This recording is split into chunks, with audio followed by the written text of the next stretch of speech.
ఇప్పుడు మనం మిల్క్ బీరకాయ కర్రీ అన్నాం కదండి, పాలు బీరకాయ కర్రీ కదండి. ఇవి కొంచెం మనం కారం అయితే కొంచెం పచ్చివాసన పోయేంత వరకు ఫ్రై చేసేసి తర్వాత మిల్క్ అయితే యాడ్ చేసేసుకున్నామండి.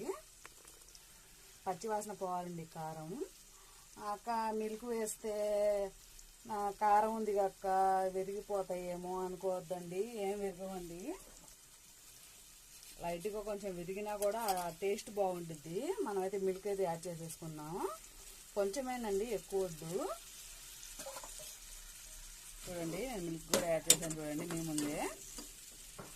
ఆ మిల్క్ యాడ్ చేసుకొని బాగా కలిపేసుకున్నాం. టేస్ట్ అయితే సూపర్గా అదిరిపోయిద్దండి. నేను ఎప్పుడు వండుతానే ఉంటాను మిల్క్ వేసి. ఇప్పుడు వీడియోస్ తీస్తున్నాను కాబట్టి వీడియోస్లో చూపిస్తున్నాను అంతే. చూడండి